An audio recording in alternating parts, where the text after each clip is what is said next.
такая проблема, когда шла приватизация земли, это 90-е годы, да? Наши родители не приобрели земельный надел. Он оформлен на одного человека, на главу семейства.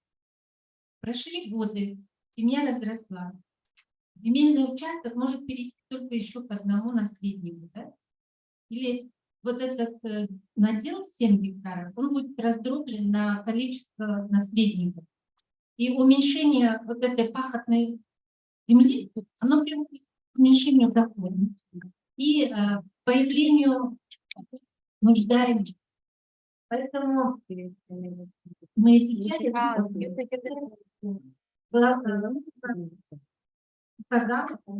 на первом месте дальше девочки вообще выпадают из права собственности. И младшие, куда они должны? Они все перекочевали в города. И так далее. Поэтому проблема социального жилья в сельской местности, оно совершенно другую вещь. И должна решаться совершенно по-другому. И на уровне муниципалитета. Спасибо, коллеги. Спасибо, Халича. Милон, здравствуйте. Мы, участники школы, еще раз приветствуем вас и с удовольствием предоставляем вам слово. Напоминаю еще раз, с нами на связи эксперт-докладчик Комитета ООН по праву на достаточное жилище Милон Бутари.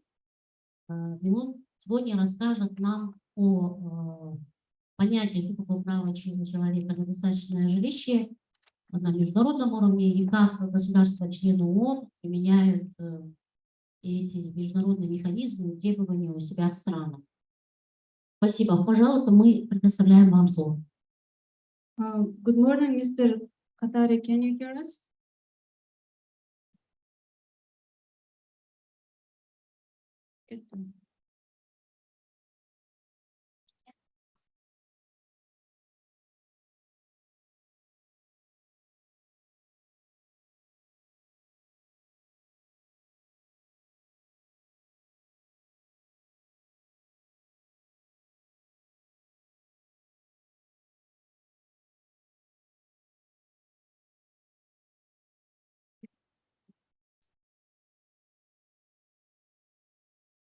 Здесь меня предупреждают, пока у нас связь наладится, с нами в онлайн-режиме присутствует представитель секретариата уполномоченного Улей-Маджлиса Узбекистана по правам человека Саидбек Азимов.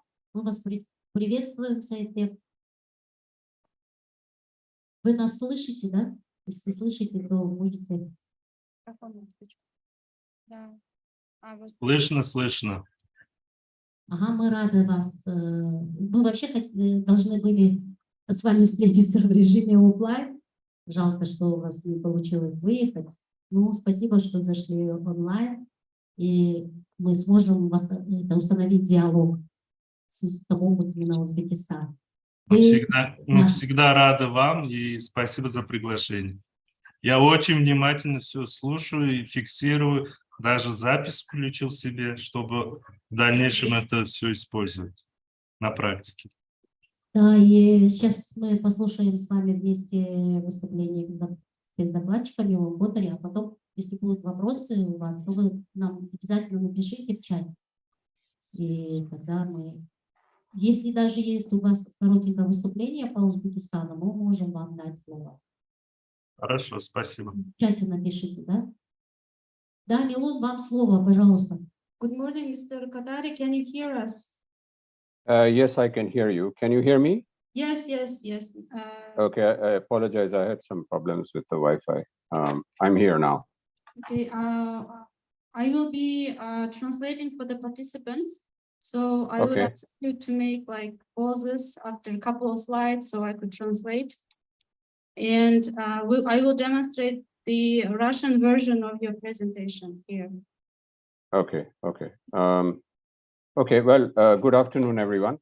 It's very good to be back with you. I was only there for a brief moment yesterday, and I want to congratulate the organizers for this second edition of the summer school. I think it's very important. As I said yesterday, there are very few regions in the world where there is an attempt, a serious attempt to have a regional forum, intersectoral regional forum on the right to adequate housing. So I'm very happy to be able to speak to all of you. Добрый день, уважаемые участники. Я очень рад быть частью летней школы в очередной раз. Как я уже говорил, в мире очень мало регионов, которые поднимают данную повестку о доступе к достаточному жилью. И я очень рад, что и в этом году мне удалось быть частью данного диалога. So I know that many of you are working already on the right to housing, but I was asked to do a basic presentation on what is the human right to housing. So I will do that for some time, and then we can have a discussion. So the first slide, please. Я знаю, что многие из вас занимаются защитой права на достаточное жилище, и меня организаторы попросили сделать презентацию о том, что такое право человека на достаточное жилище. So the first slide, please.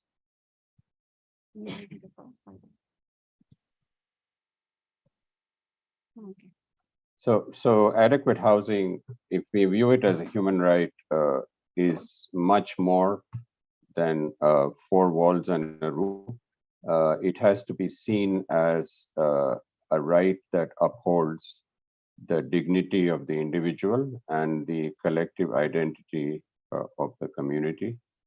It is a fundamental human right recognized in many international instruments, which I will describe. And it is also a very key and essential element of the right to an adequate standard of living, which was recognized in the all the way back in 1948 in the Universal Declaration on Human Rights. And it is a right that cannot be separated from other rights. Право человека на достаточное жилище это подразумевает не только жилище с 4 стенами и крышей над головой, оно также и включает в себя различные элементы, необходимые, которые способствуют достойной жизни человека, его достоинству, коллективной идентичности сообщества. Это не только базовая потребность, но и фундаментальное право человека. Это существенная составляющая права человека на достойный уровень жизни, и оно также неразрывно связано с несколькими другими правами человека. А право на достаточное жилище, оно было закреплено в Всемирной декларации прав человека. Next slide, yes. So as I mentioned, it's a right that is linked to many other human rights. And this is very important to understand because we have to take a indivisibility of human rights approach. We cannot claim one right and ignore the other rights. We also have to ensure that the human rights don't conflict with each other.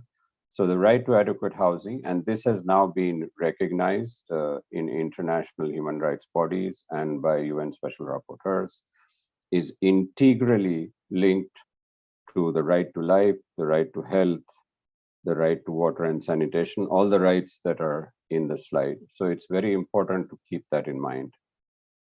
Очень важно помнить о том, что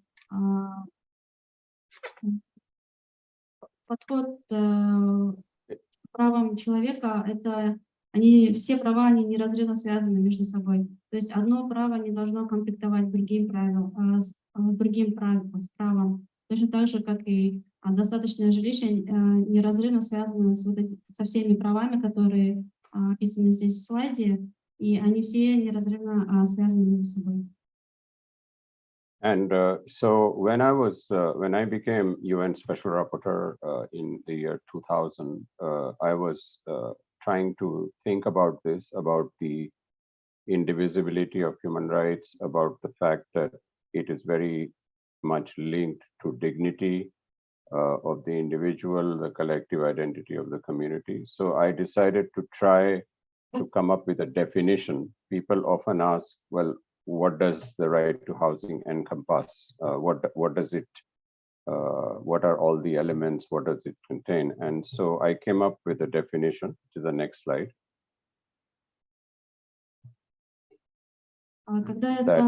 Когда меня назначили специальным докладчиком в 2000 году, я часто задумывался о неразрывности прав человека между собой. И права человека, они неразрывно связаны с достоинством человека, с коллективной идентичностью каждого сообщества. И меня часто спрашивали, что значит право на достаточное жилище, что она подразумевает, какие принципы и правила оно подразумевает.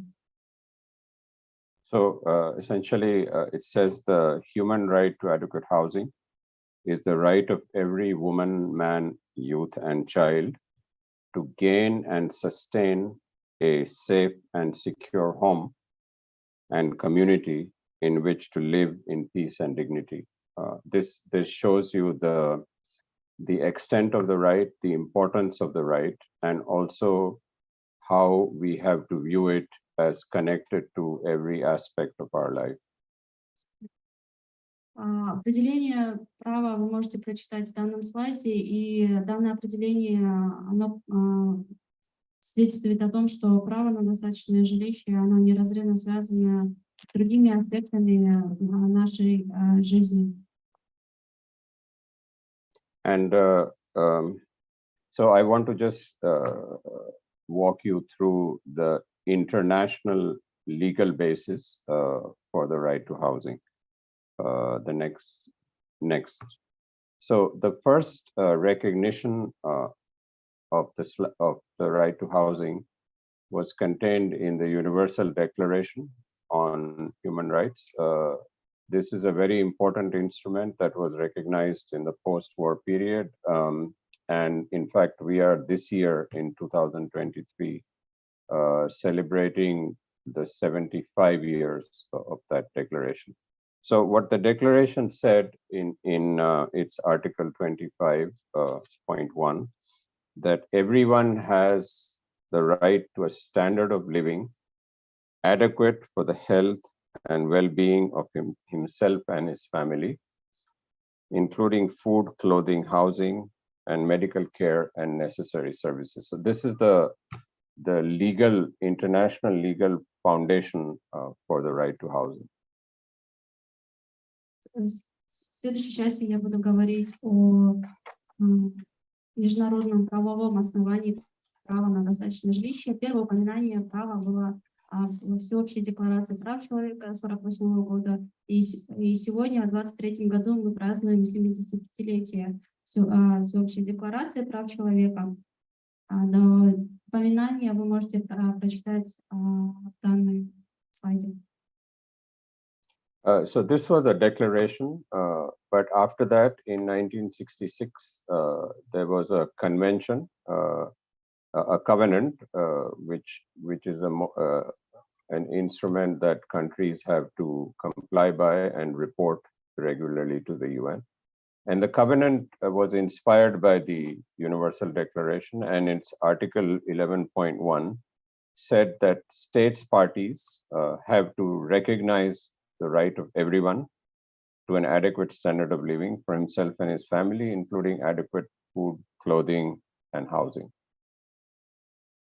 Следующее международное правовое обоснование достаточного жилища было упомянуто в Международном пакте об экономических, социальных и культурных правах, на базе которого вы также пишете периодические отчеты в Комитет ООН.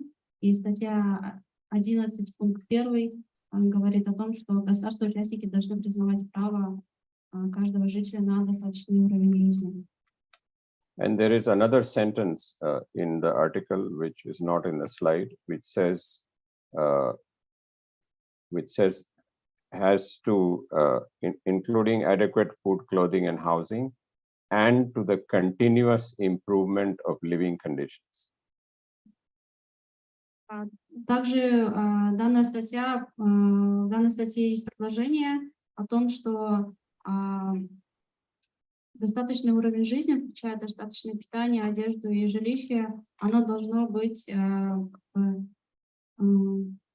продолжающим, то есть на всю как бы оставшуюся жизнь каждого человека. Да.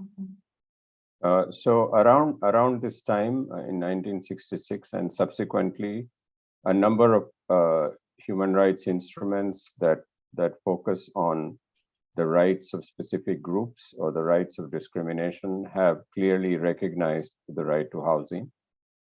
This is the next slide. So you have the status, Convention on Status of Refugees, you have the Convention on the Elimination of All Forms of Racial Discrimination, you have the Covenant on Civil and Political Rights, and next, and the Convention on Elimination of Discrimination against Women, Convention on Rights of the Child, and the Convention on the Rights of Persons with Disabilities. Many of these conventions have been ratified by your countries in Central Asia, and your countries are reporting regularly to the UN bodies that are monitoring compliance with these instruments.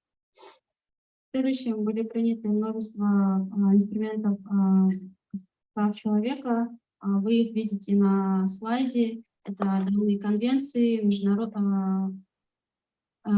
все эти конвенции на слайдах, они были приняты странами Центральной Азии, и по многим из них вы также пишете и мониторите данные права, и пишете отчеты в ООН структуры. And so when the UN bodies, the UN treaty bodies, the special rapporteurs, the work that they have done, particularly in the last 20 years, is to explain to all of us what is the right to housing. If it just says recognizing the right to housing, that is not enough. We need to know what are the essential elements of the right to housing. So the following bodies in the next slide have been working on explaining to states, to civil society, to national institutions, what is the right to housing. So this is some of the work done by the UN treaty bodies. It's work done by the Commission on Human Rights, and now the Human Rights Council, which is an intergovernmental body. It's work that has been done in further standards that have been set, and also work done by the Office of the High Commissioner for Human Rights. Недостаточно просто признавать право на достаточное жилище, также ООН-структуры должны объяснять, что подразумевается под правом на достаточное жилище. За последние 20 лет многие ООН-структуры, в этом списке вы их видите, продолжают работу, чтобы признавать, чтобы объяснять, мониторить право на достаточное жилище, элементы необходимые, чтобы это право реализовывалось. So the first attempt to explain what is the right to housing was done by the UN Committee on Economic, Social, and Cultural Rights.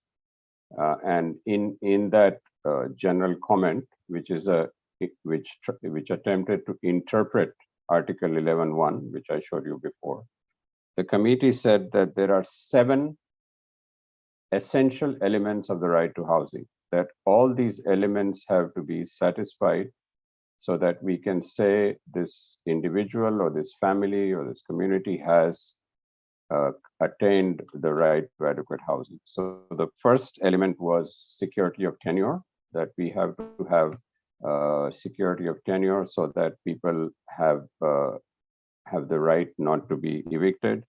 You have to have availability of services, so you have to have access to water and sanitation and so forth.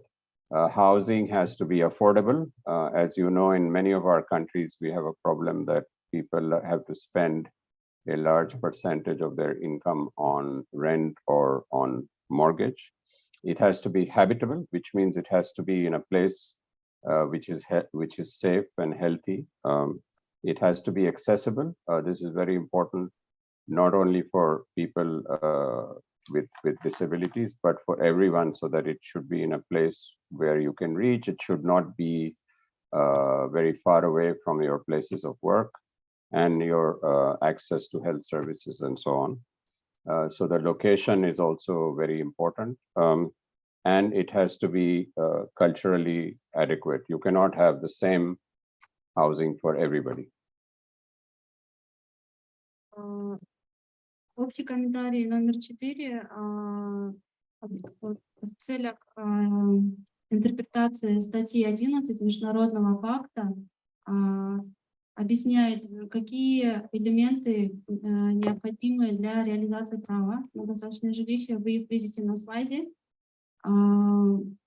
Доступность имеется в виду не только по цене, но и к общественным услугам, образованию, медицинским услугам.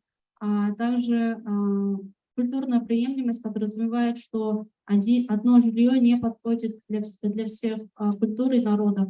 Жилье должно подходить под культурные особенности и нужды каждой группы.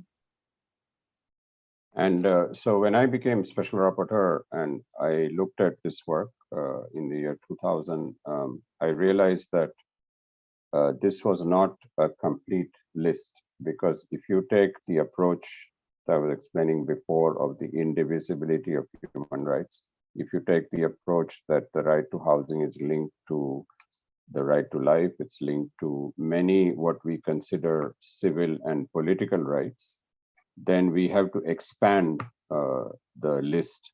This list has to be expanded. So I added 9 more elements, which are in the next slide, that we cannot live in a house or in a neighborhood where we don't have physical security.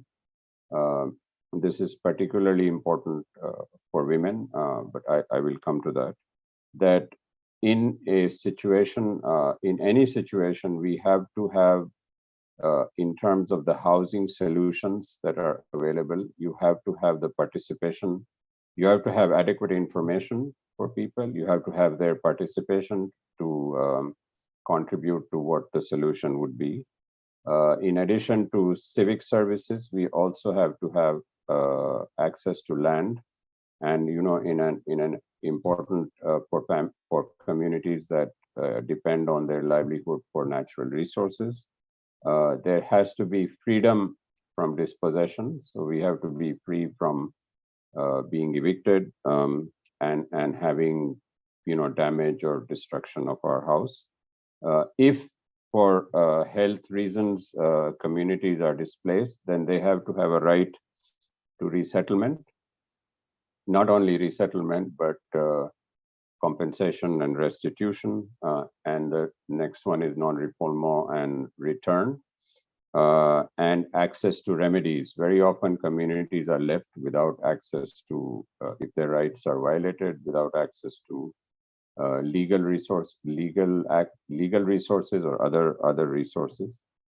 There has to be for communities education and empowerment, so people know what their right to housing is, what their human rights are. And very particularly important is work we have done, which I will explain, is there has to be freedom from violence against women. This has to do with domestic violence. It has to do with violence in the neighborhood, in the community. So I added these elements to complete the picture of what a human right to adequate housing means. Когда я стала спецдокладчиком, я, просмотрев предыдущий список 7 элементов, понял, что их недостаточно. Почему? Потому что, учитывая неразрывность прав, всех прав и свобод, мы должны также подразумевать гражданские и политические права каждого человека. И я включил в данный список 9 дополнительных элементов достаточности, доступности жилья Физическая безопасность очень важна для женщин. Особенности я об этом расскажу в следующих слайдах. Также образование и здесь расширение прав и возможностей. 8-й перевод. Образование, расширение прав и возможностей и свобода от насилия в отношении женщин. So when we understand the entirety of what the right to housing means, we can in our own communities see how, to what extent have these elements and these rights been realized. So I'm just showing you 2 slides that you can use afterwards in your exercises during the summer school or when you go back to your communities. So if you take each one of the elements, you can then, if you look at a particular, the first column is a particular case that you may want to look at. You can identify, the second column is you can identify who your partners are. Is there a human rights institution? Is there a government ministry? Are there other bodies that can help you? And it's very important to look also at what are the related sustainable development goals. And the final column is to look at what are the obstacles that you are facing in, let's say, making sure that your right to house, that you have security of tenure or your right to housing is habitable. So this is a very basic exercise that can be done, which will also help you to think of solutions on how to overcome. And then when you run through all the elements, you will have an idea of what are the major steps that have to be taken to realize the right to adequate housing. So it's this slide and the next one. Данная таблица, вы можете использовать данную таблицу, чтобы провести анализ каждого кейса на достаточность к жилью. Здесь в первом столбике это основные элементы достаточности жилья, второй это характеристики кейса, да? Соответствует ли, если в кейсе как бы основные, присутствуют данные основные элементы. Во втором столбике мы смотрим, какие партнеров мы можем привлечь или участвовать в данный момент. Связаны ли данный кейс с повесткой ЦУР и определите препятствия к реализации права на достаточное жилище. То есть это упражнение поможет вам в конце найти промежуточные шаги, которые должны быть, которые вы можете реализовать, чтобы обеспечить право, и также конечный результат, к которому вы хотите прийти. Это вот это начало таблицы, вот вторая часть таблицы. Okay, so I was mentioning the work done by the Committee on Economic, Social and Cultural Rights.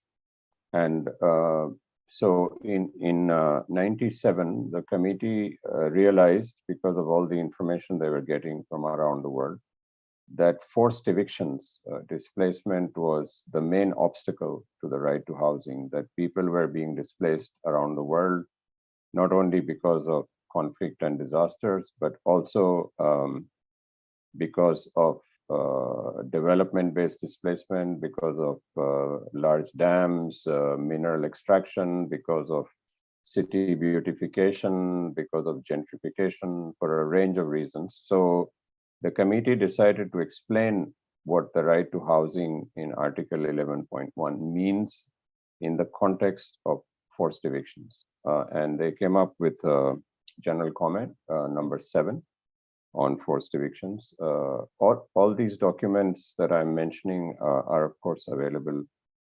in Russian. And in this general comment, the committee told states that they have to minimize, they have to refrain from forced evictions.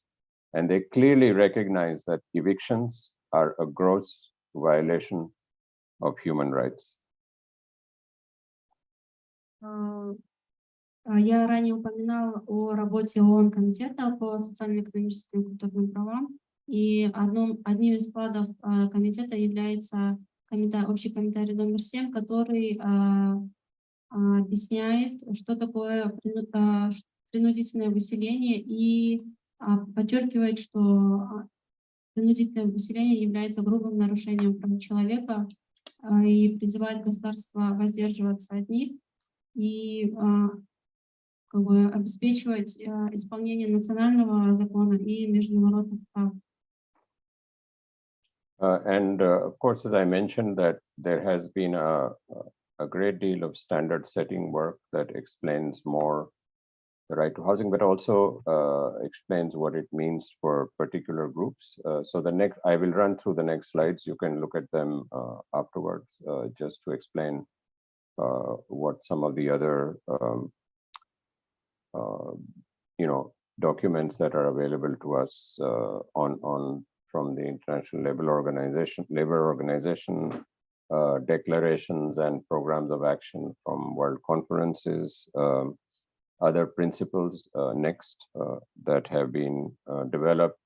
Most recently, we have the next slide.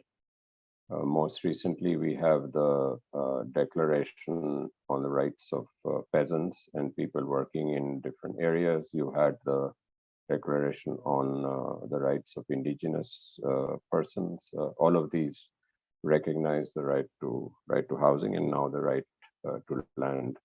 But I wanted to focus for a few minutes on the standards that have been developed by UN Special Rapporteurs. So I was the first Special Rapporteur. Oh, let me stop here.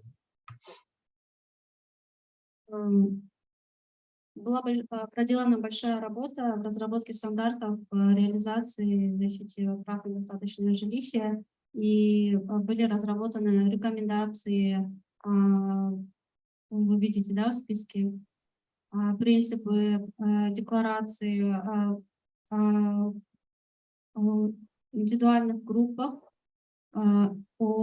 и также руководящие принципы, да? И далее я расскажу о вкладе работы Института спецдокладчиков по достаточному жилищу. So I wanted to focus on the work that has been done by the Special Rapporteurs. I was the first Special Rapporteur. After me, there was Raquel Rolnik from Brazil. After that, Leilani Farha from Canada, and the current Special Rapporteur, Balakrishnan Rajagopal from the US. Everybody has worked on explaining what the right to housing means. So when I was rapporteur, because I saw that discrimination is a very major obstacle to realizing the right to housing because of who you are, where you live, and so on. So I attempted something called the Guidelines on Segregation and Discrimination. Then I worked on going further than what the committee had done in General Comment number 7 on forced evictions. I worked on an operational instrument on development-based displacement, which I will explain. After that, the second rapporteur, Raquel, worked on guidelines on security of tenure. So what does security of tenure really mean? What are the different forms of security of tenure? And then Leilani Farha worked on guidelines for the implementation of the right to housing. So what does that actually mean? And there's stop here. В данном слайде вы видите краткий список стандартов, рекомендаций, принципов, которые были разработаны специальными докладчиками. Мистер Милон Катари, он был первым спецдокладчиком по достаточному жилищу. После него была Ракель Рольник, потом Лейлани Фарха. И в настоящем времени мистер Балакришнан Раджагопал является действующим спецдокладчиком по достаточному жилищу. Мистер Милон Катари, он работал по вопросам сегрегации, дискриминации, выселению и перемещению лиц. Ракель Рольник, она работала на разработке стандартов, принципов по гарантиям права собственности. И Лейлани Парк, она работала над рекомендациями по реализации права на достаточное жилище. And so I want to just explain quickly the instrument that I worked on the UN guidelines on development-based evictions and displacement. I realized that we needed, at the global level, we needed an operational instrument that we can hand over to a municipality or a local authority or a national government to say, these are the steps you need to take to protect people and communities from forced evictions. Next slide. Essentially, this document says that evictions can only happen in exceptional circumstances. Next slide, please. And they have to be done with a full justification and procedural guarantees. And then step by step, there is guidance on what has to be done before displacement, during displacement, and after displacement. And so, for example, next slide, one of the articles in this guidelines is that before carrying out an eviction, there has to be an eviction impact assessment. This is very rarely done, so that we have a full idea of what is the consequence, what are the damages done by displacement, and if people have to be moved, then there are a number of articles in the guidelines that talk about what kind of compensation, what restitution and what rehabilitation standards have to be followed. This is only a part of what is in the guidelines. We don't have time today to go into that, but the full text is available for you. Я бы хотела рассказать о моей работе по разработке процедур во время и после выселения, перемещения, переселения жителей. Данные процедуры, стандарты, они говорят о том, что принудительное выселение — это последняя мера, и она должна происходить только в исключительных обстоятельствах, когда нету других альтернативных мер. И данные процедуры, стандарты, они описывают, какие шаги государства должны применять до, после и во время принудительного выселения.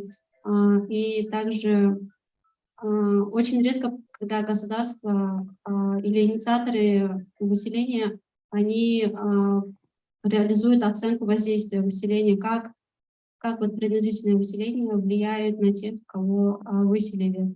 И также данные процедуры описывают обязательную компенсацию, соразмерную компенсацию, адекватную реабилитацию жителям, которые были выселены. Это лишь часть стандартов процедур.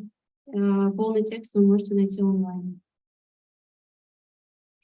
The second special rapporteur, Raquel Rolnik, also developed a very useful standard called the Guiding Principles on Security of Tenure.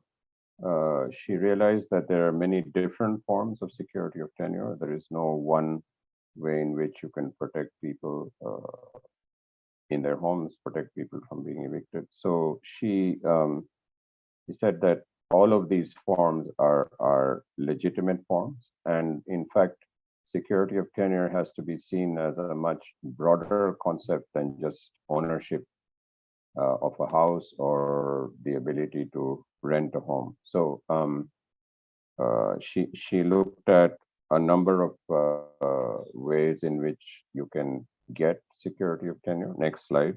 That it is related to the right to possession rights, use rights, rental rights, freehold tenure, and there are collective arrangements where people can live in social housing, they can live in a cooperative housing, and Next slide, please. And she said that to ensure that everyone has security of tenure, we have to prioritize what are called in situ solutions so that people can stay where they are. They are not moved. We have to think about the social function of property, that property should not only be seen as something where you operate in the market, where you buy and sell and you speculate, and it has to be linked to combating, to tackling discrimination. And of course, very important is to ensure that women have their own security of tenure.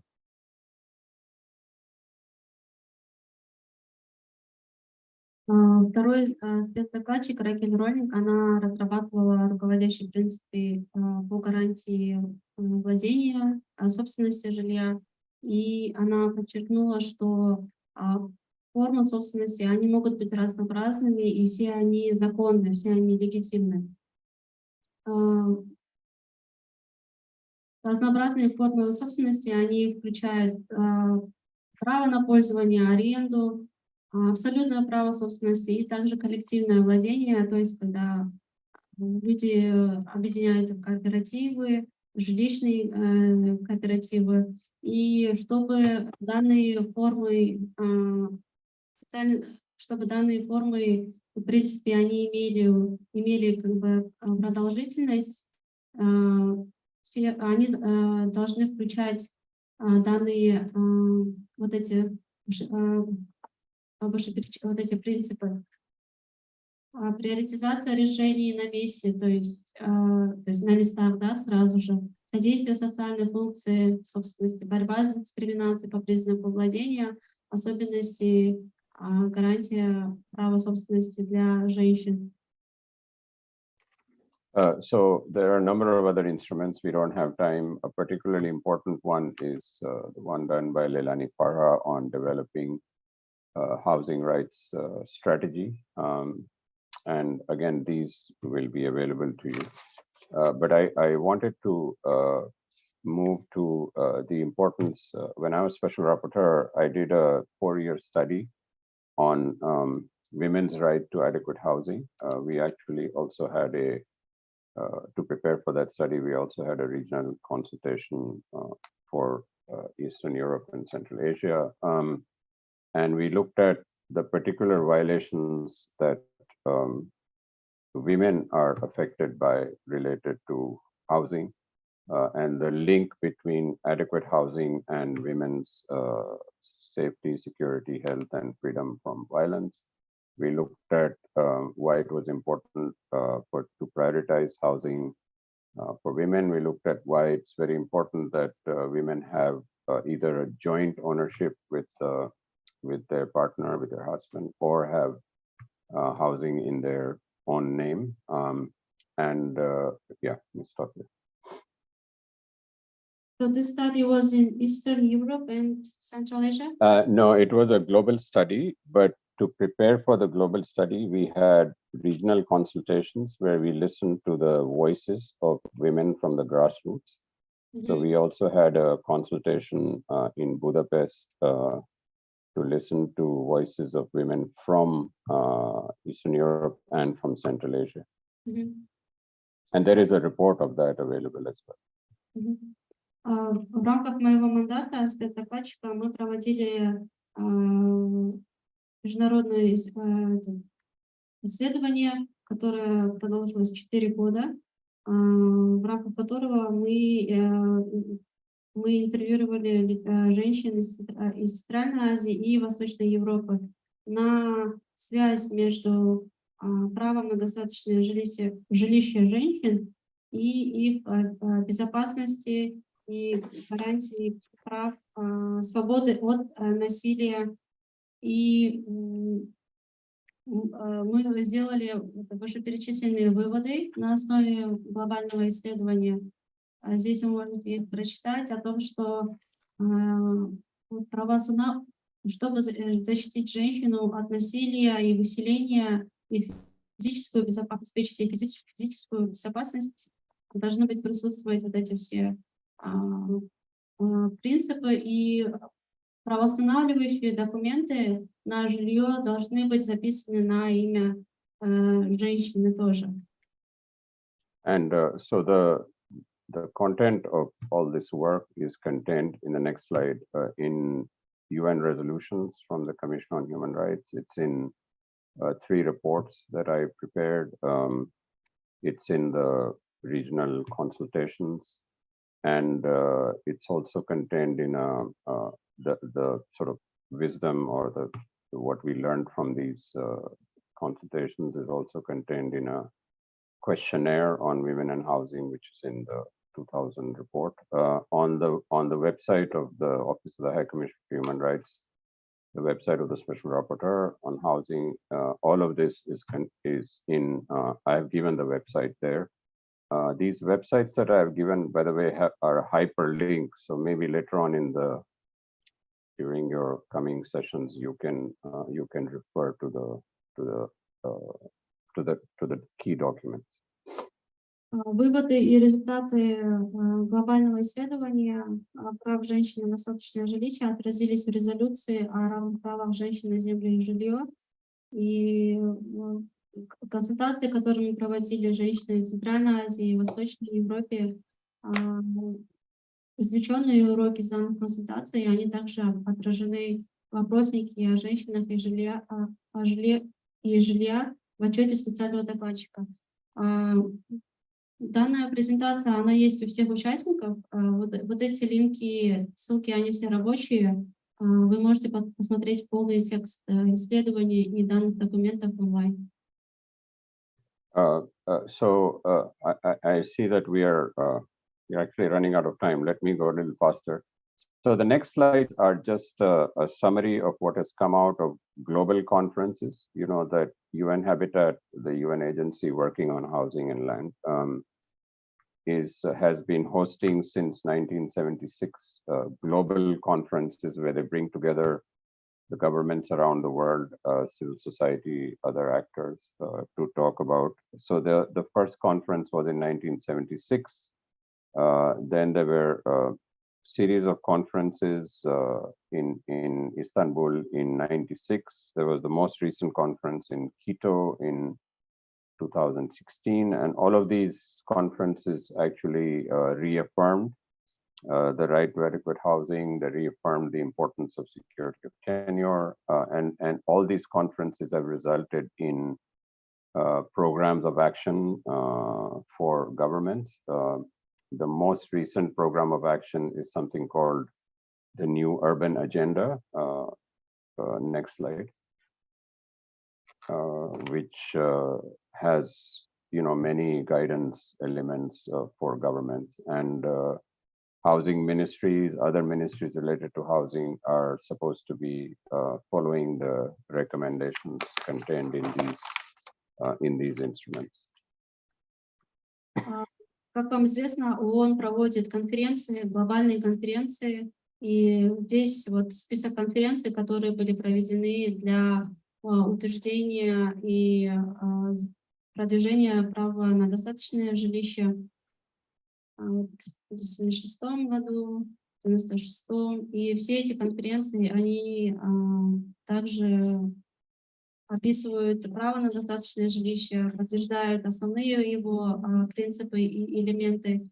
И результаты и выводы глобальных конференций, они отражены в городских программах для стран, где описаны рекомендации для реализации права на достаточное жилище. So one other way in which we can understand what government or state obligations are on the right to housing is something called minimum core obligations to the right to housing, that states have to immediately address basic housing needs. They have to immediately refrain from carrying out any actions that violate the right to housing, such as forced evictions. And one way to understand, because there are so many obligations that states have if they want to assist in fulfilling the right to housing is that we can break it up into what is a general categories now in the human rights world. Next is that states have to respect human rights, so they have to abstain from violating. They have to protect, to prevent, to actively prevent violations, not only by state agencies, but also by third parties. And then, of course, they have to fulfill the right to housing, which means it might mean they have to build social housing. It might mean they have to support different forms of security of tenure. And it might mean better legal protection and other forms of protection for people for right to housing. Так как у государства очень много обязанностей по продвижению защиты права на достаточное жилище, то мы разделили обязанности государств на 3 уровня. Они должны уважать, защищать и обеспечивать. В 3-м уровне по обеспечению права входит это реализация гарантий на собственность, на право обладания жилья или на доступе к правовым каким-то мерам защиты от принудительного изъятия и выселения. I have just some few more slides. I just wanted to summarize what are the major obstacles that we face today. All of you are facing in your countries. Rising inequality, lack of investment, evictions and displacement. If there's a market-based solutions that are proposed by governments, it leads to speculation. There's land grabbing by different sources, and there's financialization, that everything related to housing and land is monetized, and therefore more and more out of reach, not only of low-income citizens, but also low-income residents, but also for the middle class. These are only a few obstacles. И резюмируя, я хочу указать на часть основных вызовов и препятствий в реализации права. Это вот в списке вы видите, какие препятствия испытывают все страны, все сообщества мира. Sorry, go ahead. I'm done. Okay. I just have a few more slides, but just to end this part of the presentation, it's very clear that in the current adverse global situation, we need to have, next slide, please. We need to have a human rights based approach to the crisis, and that all authorities, all sources uphold the right to adequate housing according to international. Заканчивая слайд, я хочу подчеркнуть о том, что для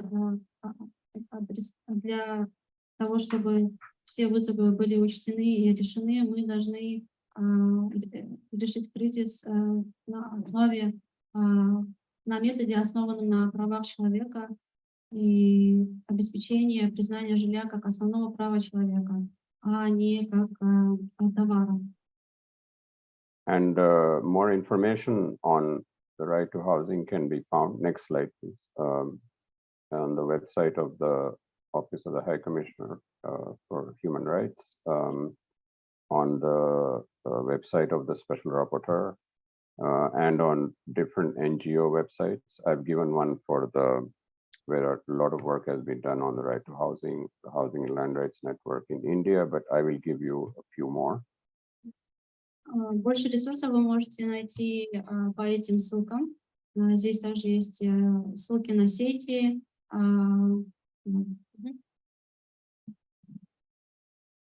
And so again, these are all hyperlinks, so you can look at them afterwards. My final slides are on good practices. We have a lot of examples now where there is very strong case law from Kenya, South Africa, India, Uganda, reaffirming the right to housing and giving specific directions to local governments, national governments on how to protect the right to housing. There is a quite recent, very progressive legislation in India called the Odisha Land Rights Slum Dwellers Rules, which provide security of tenure for over 2 million people and protects them from housing. It's following a right to housing approach. And then, of course, there is something called the City Statute in Brazil, which protects low-income communities from evictions and gives them rights. But these are a few examples on. Я бы хотела рассказать небольшие случаи, то есть несколько случаев лучших практик в мире. Это вот вы видите, да, на слайде. Например, городское постановление в Бразилии 2001 года, оно защищает права уязвимых семей с низким доходом. Наверное, более потом прогуглим сами, да, что мы там быстрее.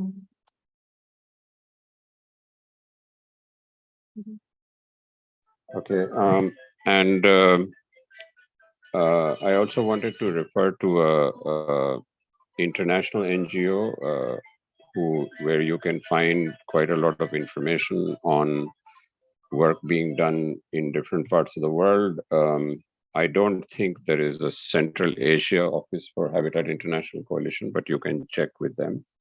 But there are, and what the coalition is doing is also linking the work done in local, national, or regional situations with the international UN, with the United Nations system. So this is a very useful source for you to go forward, particularly to ensure that you use all the international instruments, but also that your civil society groups in particular are connected to wider networks and are able to access the spaces that are available at the United Nations. Одной из важных, полезных информаций для вас, для работы вашей сети может быть сотрудничество не только с международными ООН инструментами, но и региональными коалициями. Это одна из коалиций, это международная коалиция Habitat. Возможно, в Центральной Азии у них нету офиса, но вы можете обратиться к ним тоже. And next slide, there are some other international groups that you may want to, to discover on their websites and also to connect. Of course, you have the Landesa, which works primarily on the right to land, but that's very closely connected to the right to housing. You have the Land Tool Network at the UN Habitat, which has developed particular ways to work on protection of land rights. You have a global network on sustainable housing from UN Habitat, and then you have something called the United Cities and Local Government, which brings together many local governments from around the world. They are based in Barcelona, but some of the municipalities that you are in, the cities and towns you are based, will be linked to them. So they try to learn from each other on good practices and so on. Вы можете получить дополнительные ресурсы в международных сетях. Landesa, например, и вот Global Land Tool Network, они работают с правом на землю.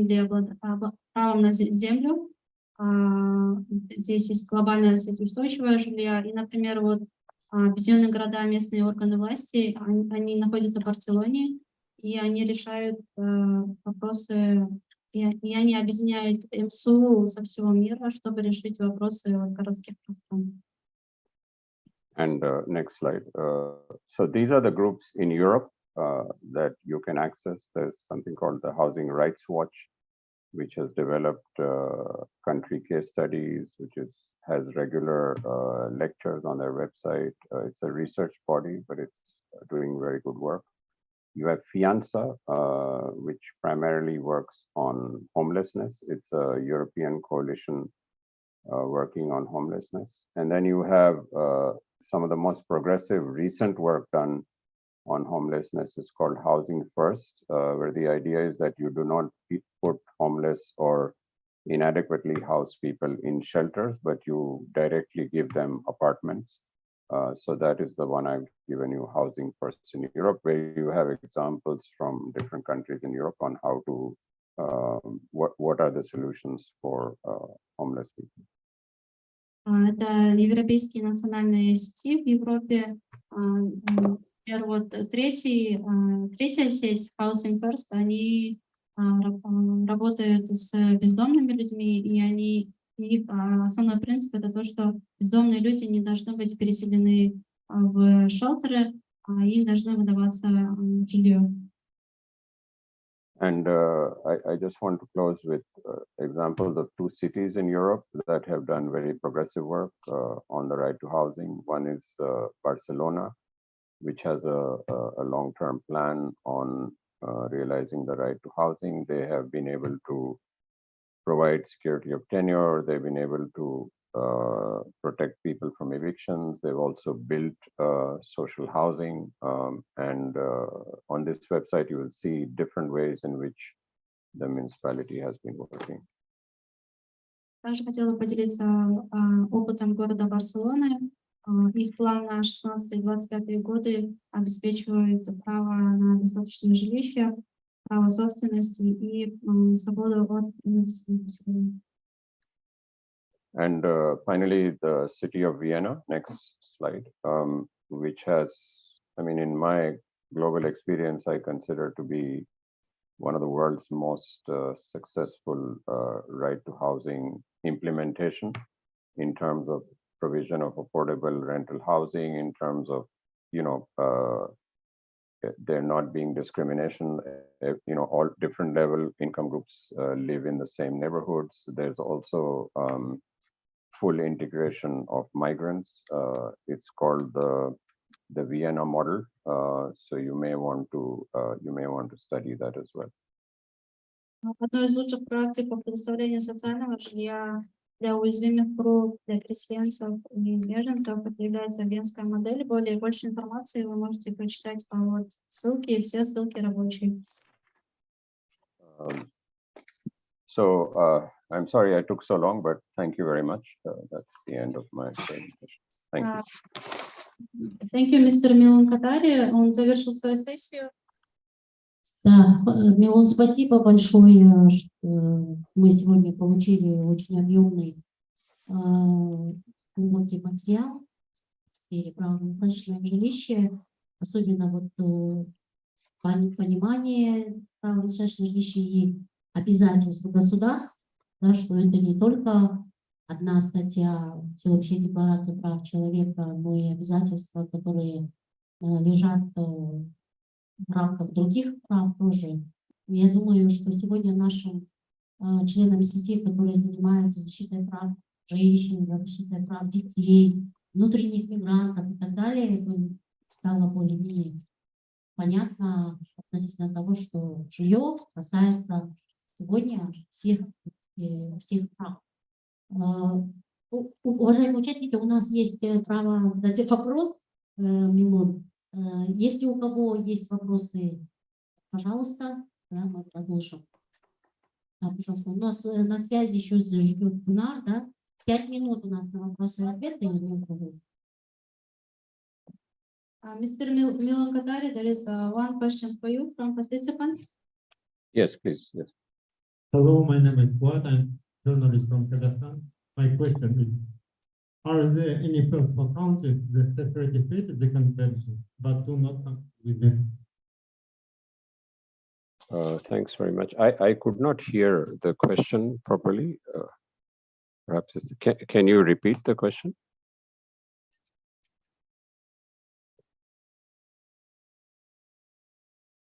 Рекомендации или наказание?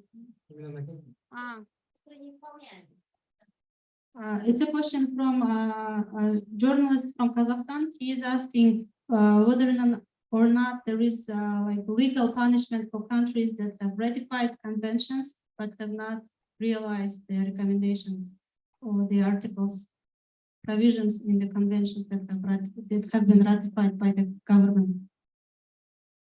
Okay.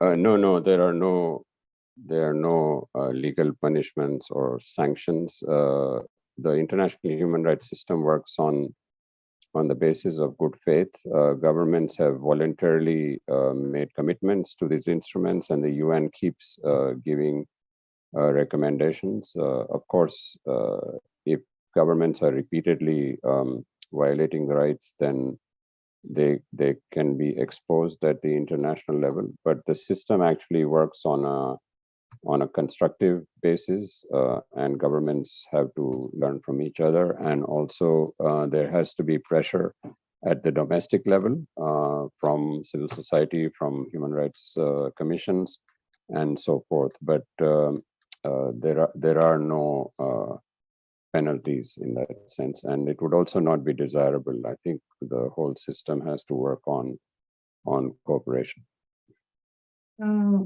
ООН-механизмы, они не работают на основе легальных каких-то наказаний, они основываются на добросовестности и обязательства стран.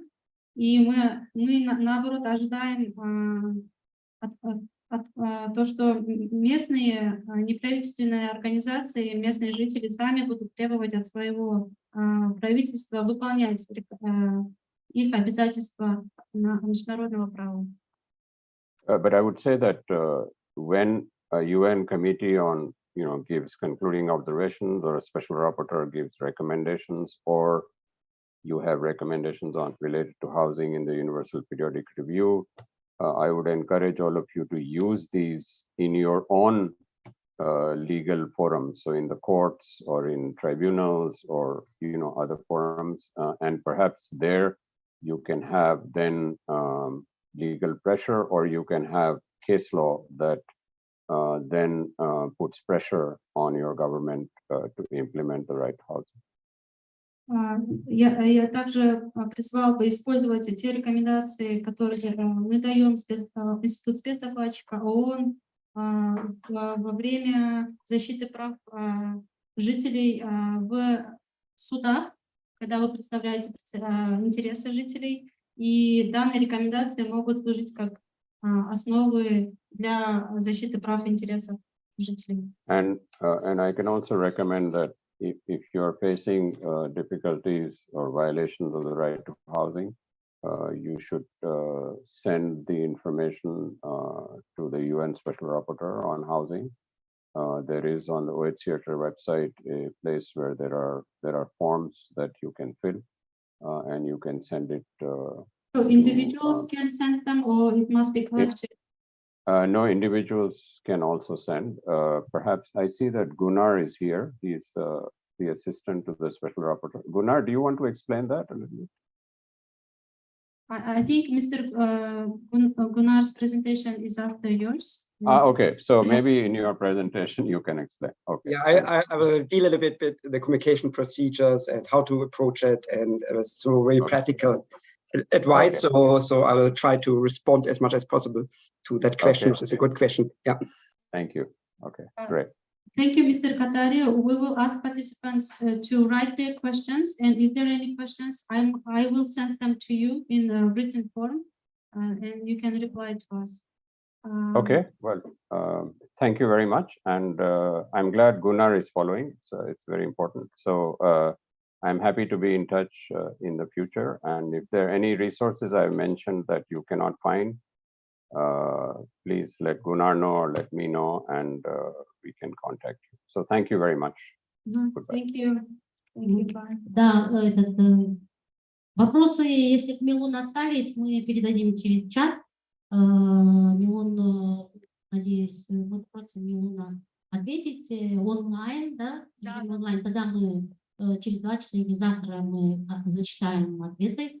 Гуннар, мы приветствуем вас. Добро пожаловать. С нами сейчас на связи 10-15 минут Гуннар Тайсон, который представляет отдел, поддерживающий работу спецдокладчика, действующего спецдокладчика ООН Балакришнан Таджкапал, действующий спецдокладчик. И Гуннар давно уже работает в комитете ООН и поддерживает работу советников.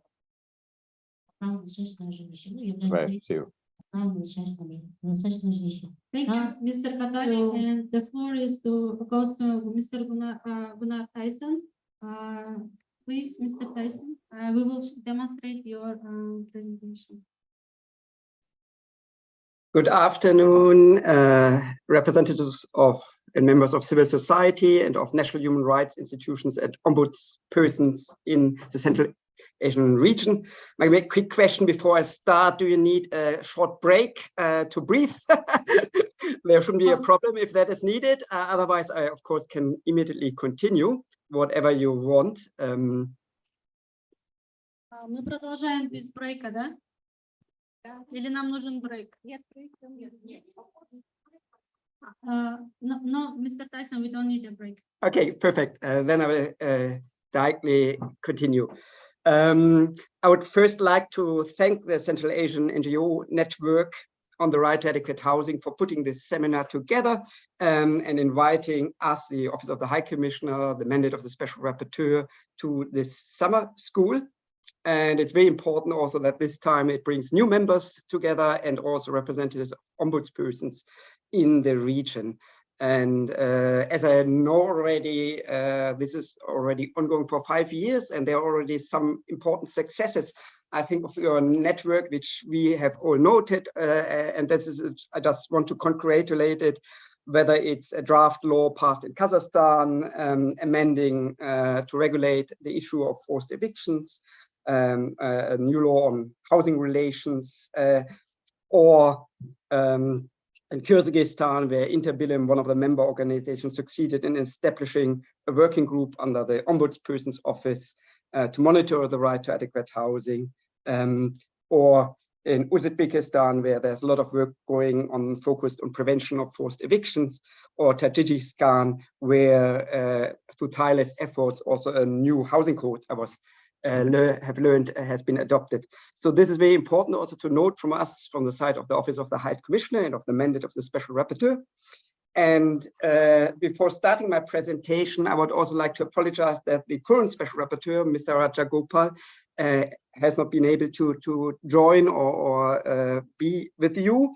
He sends his apologies. He's also based on the other side of the Atlantic, so it's a little bit more challenged time-wise to make it. But he's very much following what the important work you are doing, and wants also to congratulate you to all your work.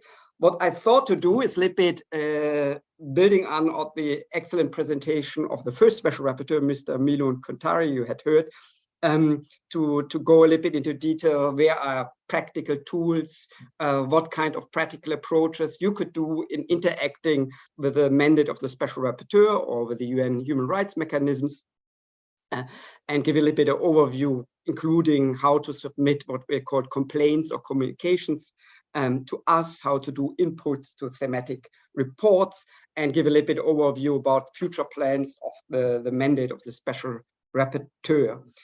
Besides that, sorry. Yes, I need. I stopped because there needs a little bit to be translation. I forgot. Yeah. Спасибо, дорогие участники. Я очень рад видеть вас всех сегодня в летней школе, и радостно, что не только неправительственные организации участвуют в летней школе, но также национальные правозащитные организации, медиа, члены парламента. Я также хочу поздравить национальную сеть, центральноазиатскую сеть в их успехе за 5 лет. Например, в Казахстане тема о том, что был разработан законопроект против принудительного выселения. В Кыргызстане партнер учредителей Интербилим, они совместно с институтом омбудсмена работают по разработке законопроекта против изъятия и социального жилья. В Узбекистане также проделано много работы для обеспечения права граждан во время принудительных поселений. И в Таджикистане мы рады видеть, что был принят новый жилищный кодекс. Мы, Институт спецдокладчика, видим вашу работу и поздравляем вас с вашими успехами. И сегодня я хочу рассказать о том, какие ООН механизмы спецдокладчика вы можете использовать своей работе для того, чтобы отправить периодические отчеты, для того, чтобы отправить жалобы на индивидуальном уровне. As said, I also want not to make it too long. So basically, in case, what I would also appreciate that you note down some questions you want to ask, whether it was also questions related to the previous presentation or to what I will be saying. So I'll try, of course, to respond as much as I can to them. Если у вас будут вопросы, пожалуйста, записывайте их, я отвечу на них. Если есть вопросы по презентации мистера Катари, тоже, пожалуйста, можете задать их мне. Maybe we can go for the next slide. You have already heard from Milo and Kotari what the right to adequate housing is, what elements it contains, and also he mentioned certain, general comments. And I have put just here on this website some resources that would be useful for further reading, because most of these resources, or all of them which are listed there, are also available in Russian.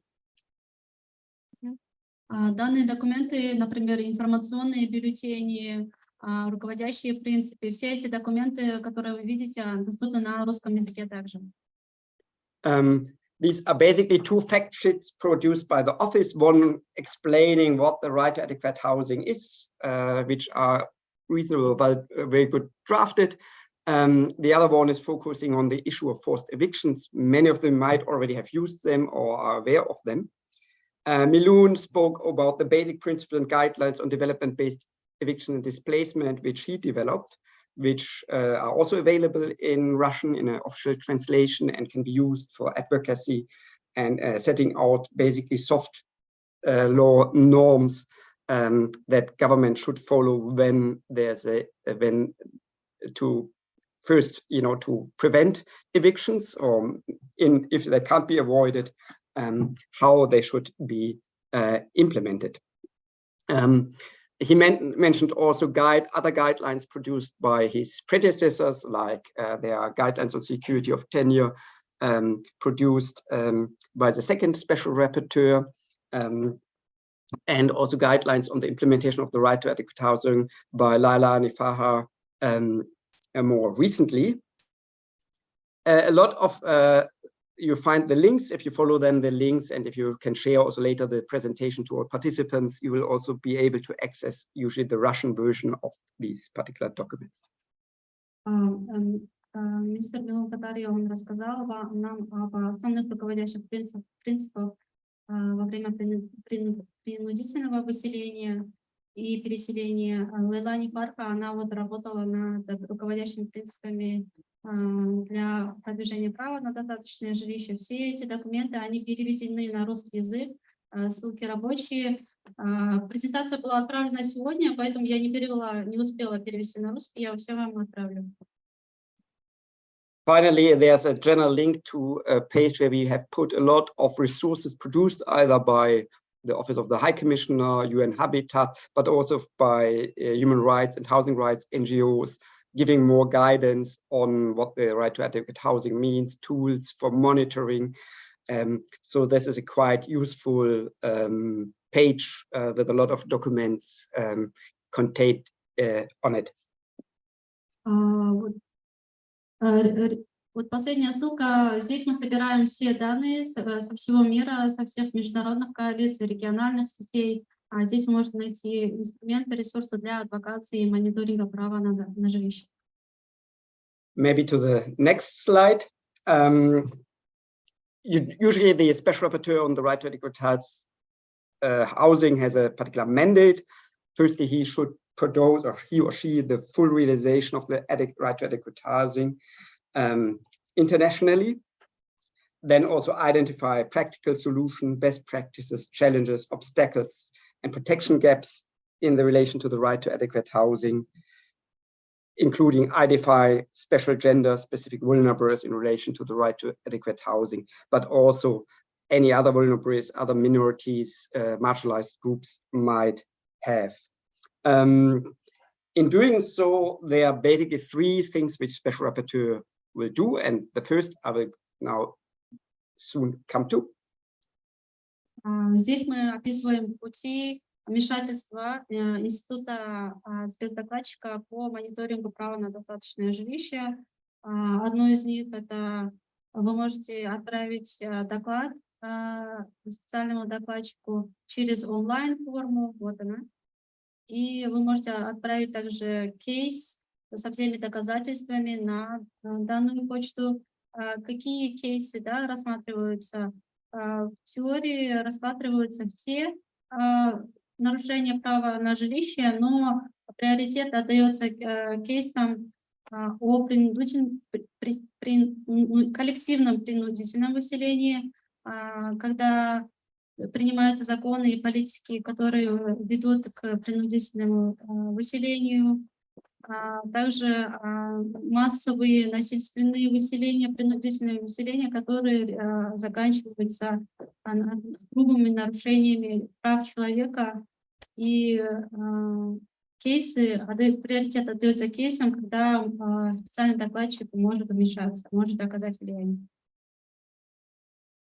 So the first are communications. What are communications? That are complaints where any actor can do.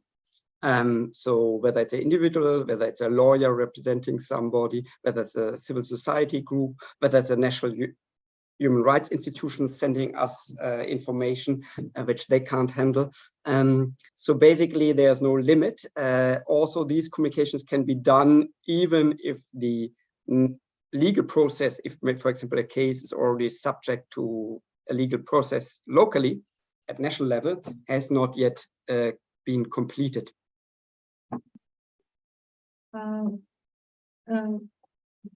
По первой ссылке, она, кажется, только сейчас об этом говорит, вы можете отправить онлайн заявку, описывая ваш кейс от имени организации. Сюда на почту вы можете отправить кейс, который в данное время рассматривается в ваших национальных судах тоже и пока не имеет решения. So these submissions can best be done through this online form. I think it was already interpreted, and what is on the form there, you find the link. Preferably, you can of course submit the case in Russian or in another UN language. Practical speaking, it's advisable, I would say, to submit it in English, given that the special rapporteur himself only can read and understand English. In order to quickly understand what the case is about and so on, it would be highly recommendable, if possible, to at least submit a translation. Nowadays, with some tools, it's much also easier to do that, so at least that he, the special rapporteur, and staff supporting him, like myself, can easier understand what the case is about. Рекомендуется отправлять все заявки на английском языке, чтобы ваша заявка была рассмотрена в кратчайшие сроки. Потому что спецдокладчик говорит только на английском языке, к сожалению. We can deal in theory with all cases related to the right to adequate housing, but we have only limited capacity to respond to all submissions. Because we have to cover the right to adequate housing globally. So usually, therefore, the special rapporteur gives some priority to cases where there's, for example, imminent threat to evictions involving many households, like an entire community, not only maybe one single individual. We might also give priority to legislation, whether it's draft legislation or the adopted policies that might result in evictions or in serious human rights violations, because we can also write these communications on legislations and threats which have not yet even happened. Secondly, we might give priority where we feel that maybe an intervention of the special rapporteur might have any impact. So basically, to prevent that actually the right to adequate housing is violated. The question is, Kyrgyzstan is developing a draft law on evictions and social housing. So if we send those draft laws to SR to review, like on the norms of social or international mechanisms, or you review only those cases where there is a threat, a certain threat, like evictions. We can also, of course, deal with laws that are passed that might improve the legal protection of the right to adequate housing and give recommendations maybe how further to strengthen them or to support that these laws are adopted in the parliamentary process. So yes, you can also submit draft laws where there's not immediately, when there would be passed a negative outcome to us when they are related to the right to adequate housing, so we can deal with them as well. Of course, then the question is, if we get only a draft law, we might need a proper translation of that law in English really to be able to handle it. That would be good. Of course, often these laws are then available on the website of the parliament or in writing. Secondly, what we also helpful, because we are of course not specialists in the particular situation in the country, that we have also an analysis accompanied by the civil society group or by the ombudsperson of that law, saying, what is positive in that law, what would improve the situation to the current status, legal status, or what should better be improved, so that we have a little bit idea, because we might not have the research capacity to be experts in every legal framework on the right to adequate housing globally. So basically, most useful would be if you feel there's a need to, for example, include in a draft law a particular provision, that we are also made aware about that.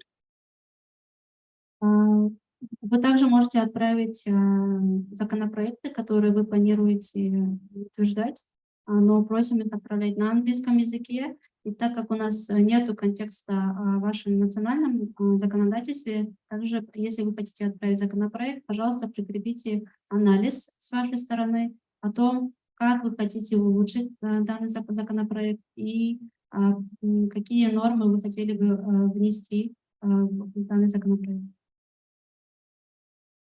Basically, for example, typical questions if there's a new law to social housing is, of course, is it only a law, what is, for example, the implementation? Is there non-discrimination? Do everybody who is in need have access to the right to housing? So that would be a test.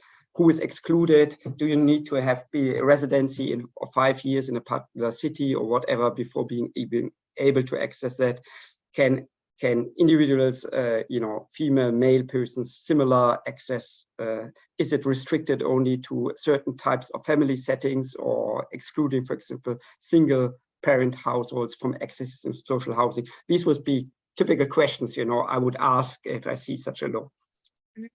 Если вы планируете отправить нам законопроект, то я бы рекомендовала, чтобы в законопроекте были включены нормы гендерной чувствительности, чувствительности к этнической группе, также норма недискриминации на основе пола, дохода, такие рекомендации. And then the question is, of course, is the law actually, if the idea is that, for example, social housing, not always it's that the case, provides housing to those who can't afford housing for themselves or fully, how is it ensured that those who are in most need of housing, mainly persons living landless or in homelessness or in informal settlements, have the priority in being allocated then social housing built? So basically, how it's also ensured that the allocation of social housing, if it's built, is fair, transparent, not with corruption, and addresses those in most needs, and for example, not exclude certain minority groups or racial groups. В разработке законопроектов о социальном жилье важно учитывать, как социальное жилье предоставляется, на каком основании, и предоставляется ли оно соразмерно, прозрачно, без какой-либо бюрократии и коррупции. Of course, there can be many other questions which are then more policy orientated, where how social housing is built. Is it segregated from middle and high income neighborhoods? Is it built only in big towers where then people living in poverty are put together in one spot? have no, and that has also usually consequence in the offer of schooling, of other things in the region. So there are a lot of questions that can be asked to that, but it's an important example. But of course, it would be great that if there's a consideration to make a submission, that you do this analysis and check a little bit what are your concerns, or if there are concerns with this law, or what is better with the law than the current legal framework, so that the special rapporteur can also say something positive about that legal initiatives, because we want to be constructive. Если вы планируете отправить нам такую заявку о законопроекте, также важно учитывать в законопроекте о социальном жилье, также важно учитывать месторасположение, где выдается это социальное жилье. Выдается ли оно в хорошем благоустроенном районе, или же в пригороде, или же в нелегальных каких-то поселениях, или же в изолированных каких-то районах города. Если вы планируете отправить нам заявку, то, пожалуйста, учитывайте все вышеперечисленные пункты, которые я перечислил, и отправьте нам такой содержательный анализ, чтобы наше заключение было конструктивным и содержательным. Maybe we turn to the next slide. Here I listed a little bit what is important so that we can deal easier with submissions we receive, and review requests for interventions. What would be important, a short summary of the facts in chronological order that happened if there has been, for example, a violation. Who did it, by whom, and then you can attach additional support information, documents, media reports on it, so on.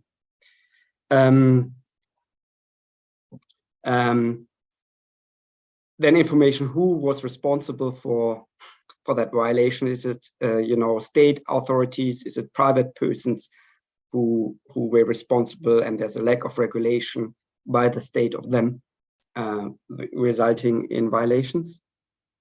In relation to eviction cases, it'd be good, to check the basic criteria set out in the UN Basic Principles and Guidelines on Development-Based Evictions.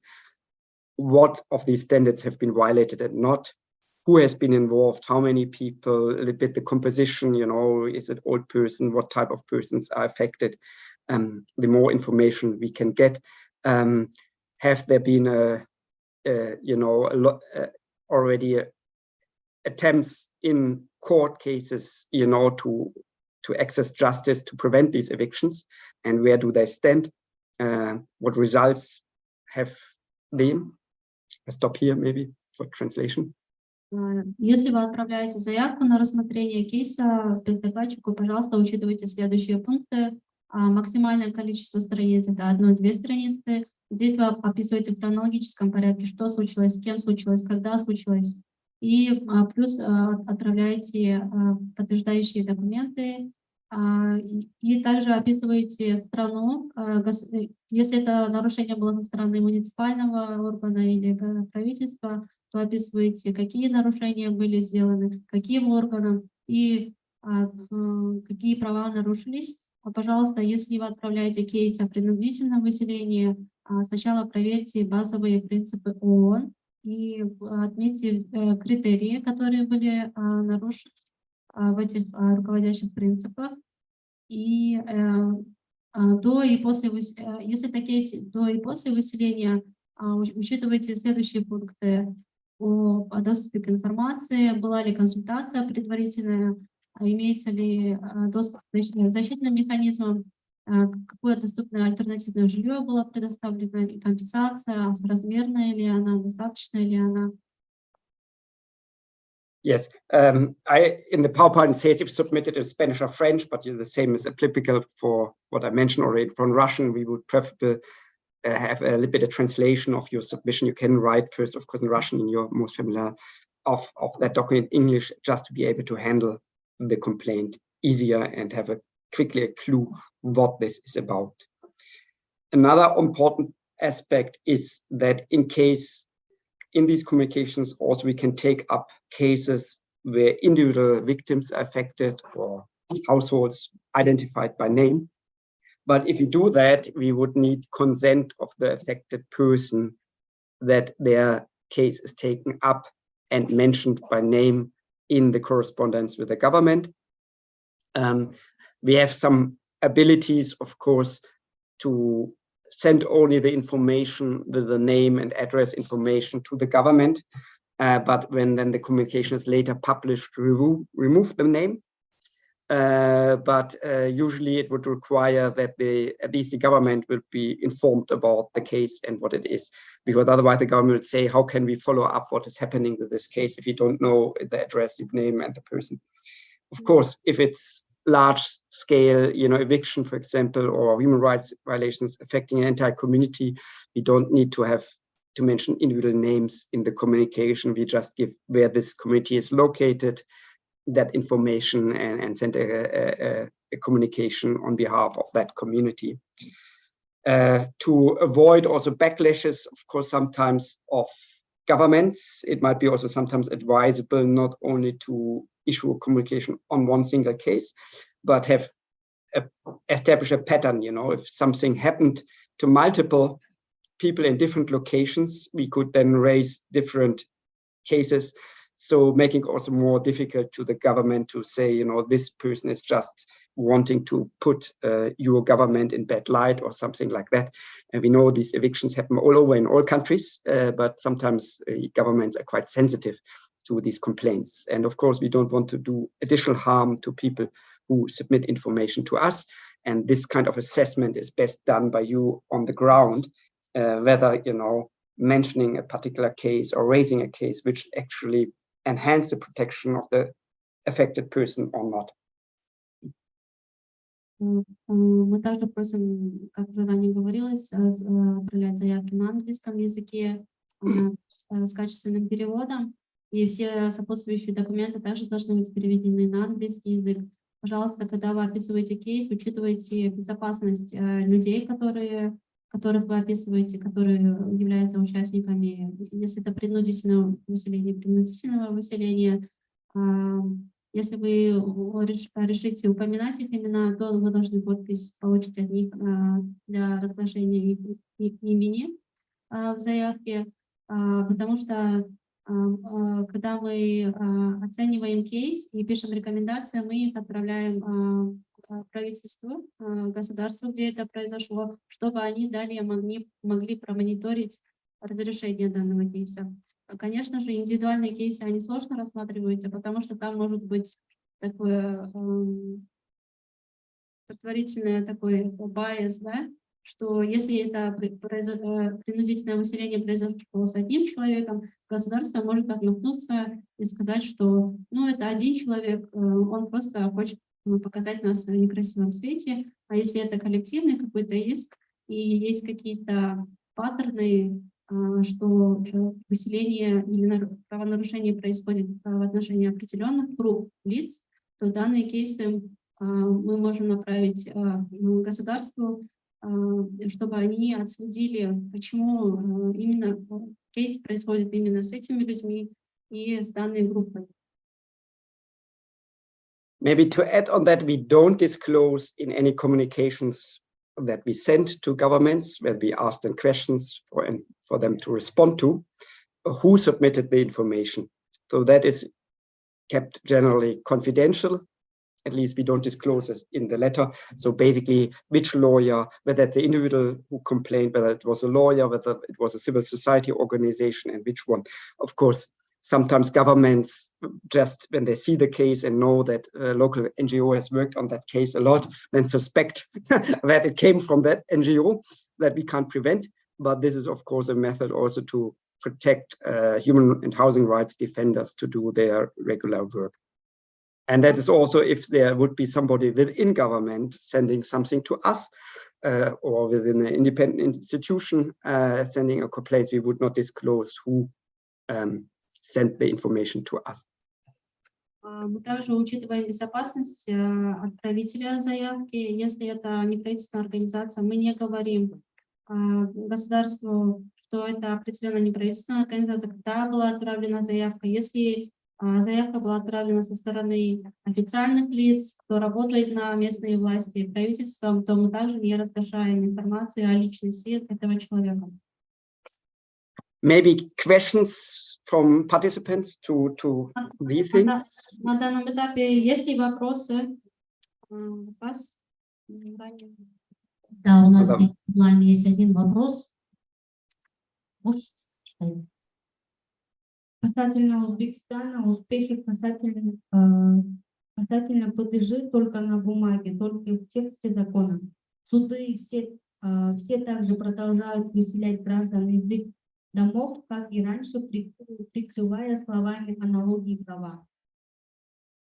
Нет, вопрос какой? Не, она просто вот так написала. Да, вот упомянула в комментариях, онлайн у нас участвовала участница Фарида Шарапулина из Узбекистана. Она пишет, что в Узбекистане, несмотря на то, что законы приняты, до сих пор происходят грубые нарушения и изъятие жилья, да? На практике. It was not a question, it was a comment. Yeah. Participant from Uzbekistan that regardless of the adoption of laws on forced evictions in Uzbekistan, on practice, the frequent cases happening in Uzbekistan. Yes, we have often that there might be standards there which are very good and not bad, but the question is whether they adhere to and implement it. And even if courts, ask governments to adhere or other actors to adhere to these standards, sometimes we have the situation that these standards are not protected, and that's of course a big issue that can be also of course subject to communications. If you see that national standards adopted are not adhered, and resulting then in a human rights violation, then we could also raise that under the communication procedure. I go maybe to continue and close up on communications. So all communications we send remain confidential for 60 days after they have sent. So usually we also don't inform the source who complained when we send a communication until it's published. Then the concerned state has usually that time to respond. And after that, all communications, when they're issued and potential replies received by the concerned state, are published. Sometimes special rapporteurs issue also, if it's a particular important case, a press statement on a particular situation or a concern, but that is usually only done if it's a very severe case, and maybe not always directly, indirectly, because of course the hope is that with raising the case that the situation would put in compliance with international human rights standards, or eviction would be prevented or something like that. It depends also strongly, of course, the efficiency of this communication procedure. As Milun has also said, is that now a legal judgment that you can use in court to stop something? Yeah, unfortunately, the abilities even of UN special rapporteurs to force a government or to intervene or to do the right thing are limited. Of course, the international exposure through the communication might raise the chance that something would be done or similar cases would not happen again. But we have no ability to enforce what we raise in communications here from Geneva or wherever we act. Спасибо большое.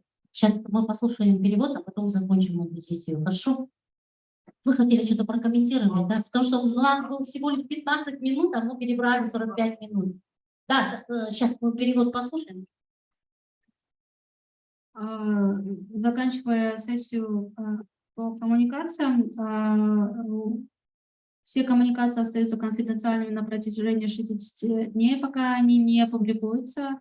И спецдокладчик, он может попросить помощи неправительственных организаций, чтобы определить ключевых участников и чтобы был follow-up, да, со стороны правительства. Now, I want to add on some cases, which is also mentioned The special rapporteur was then able also to engage not only by that letter and the government reply received in a dialogue with the government, and that's it, but also he requested then meetings with the concerned government or the housing ministry or something like that.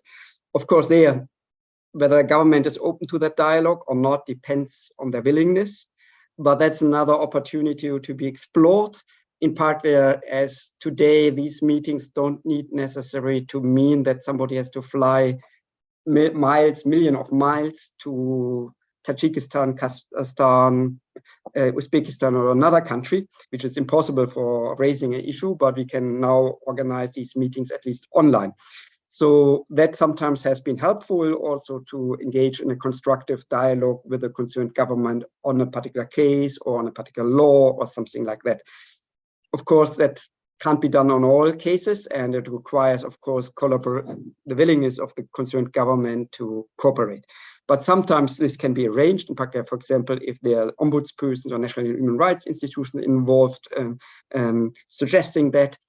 So we can also be approached for these type of suggestions to engage in a dialogue on a particular situation where maybe the presence of a special rapporteur could be helpful. Mr. Tyson, we are running out of time. Yeah. So if you could like shortly. Yeah, I will come to a conclusion because there are only two issues. I want to highlight that another, besides communications and what you have already done, the special rapporteur produces every year 2 thematic reports. If you go to the next slide. One, and currently there are 2 calls for submissions open. One was already earlier open, it has been reopened, is on the issue of decriminalization of homelessness and poverty.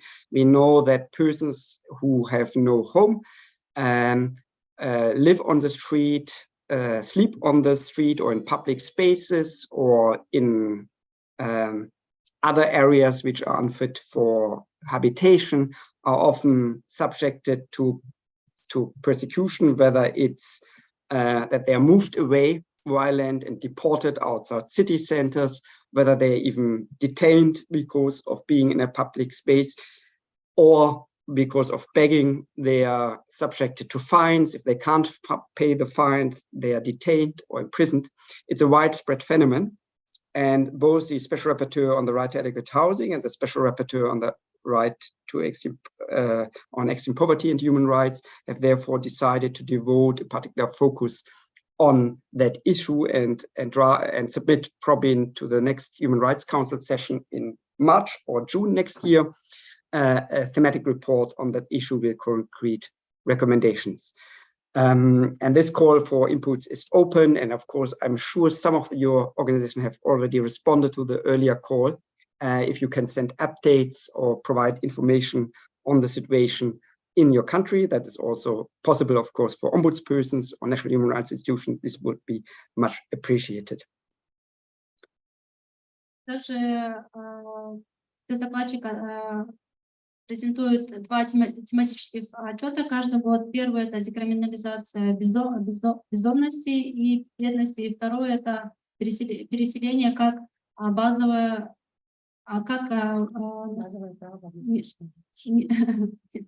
переселение как нарушение прав человека.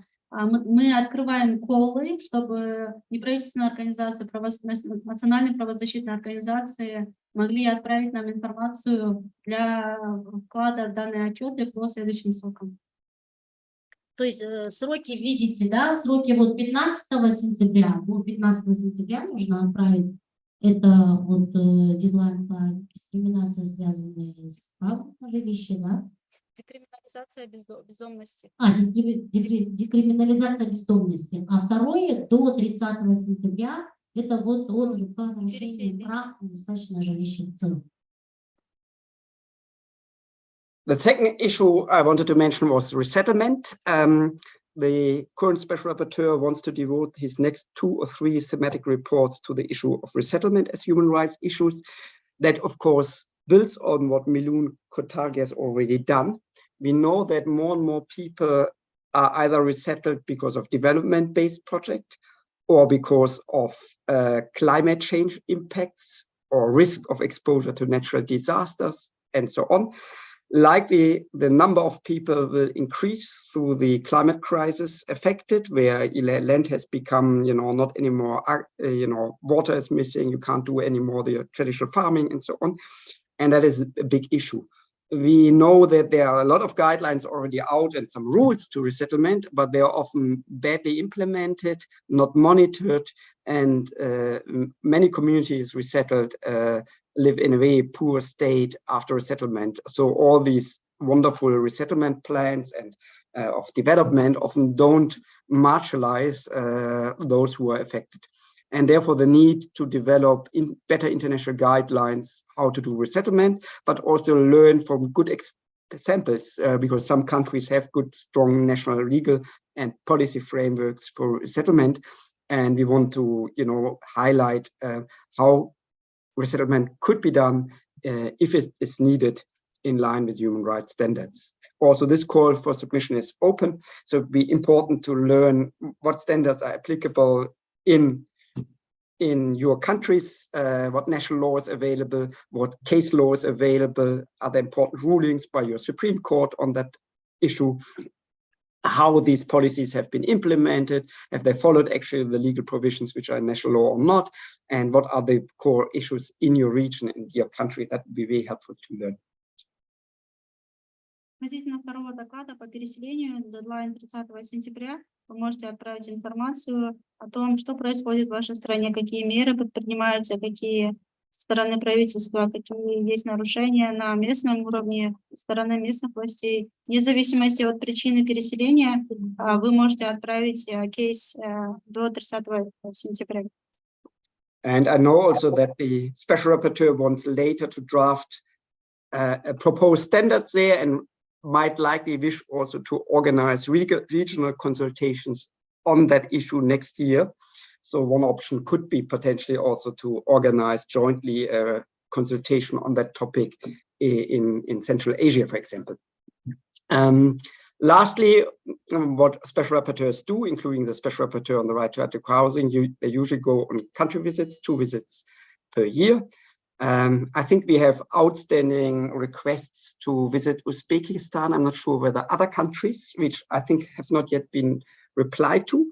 So one option to be explored, whether it would be possible that the special rapporteur on the right to adequate housing actually visits one of the countries covered by your organizations, which would of course allow him to engage more in depth with you as civil society actors, with a representative of national human rights institutions, ombudspersons, and in particular state representatives working at national, local, or regional level to learn what are the issues, what good practices we can learn from that country, how things can be improved, and come up with recommendation. Usually after these kind of 10-day long visit or 2-week long visit, the special rapporteur will visit different settlements, rural, urban, informal settlements, will go to homelessness shelters, which will potentially meet with women rights organizations, with different rights holders, including visiting people, how they live, to have an idea what are the core issues,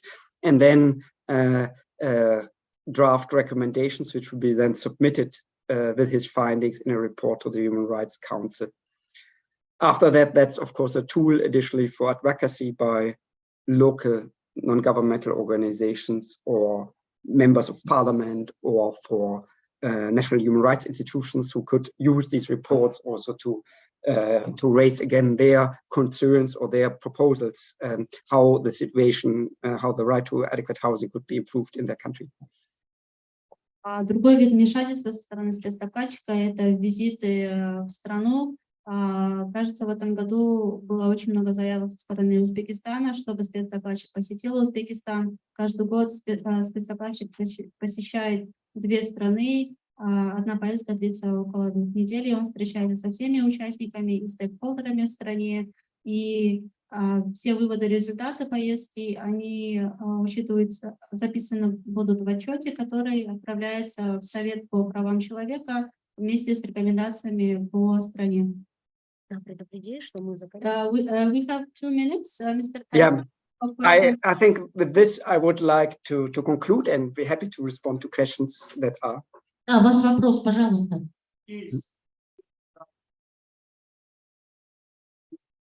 Case десятилетний. If the case happened like 10 years ago, can it be submitted today, or it's just, or no?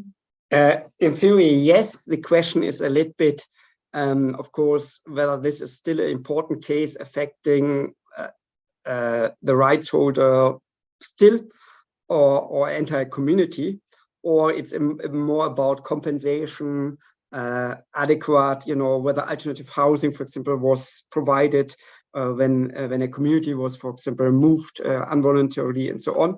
If this is still a concern for many people, if this is an important issue affecting a larger group, then of course nothing prevents also the special rapporteur to raise it. But of course for us, one criteria would be, do we have a chance that then our intervention will make any impact? Is this relevant only for one individual or one family or household, or is it a bigger problem affecting a lot of people?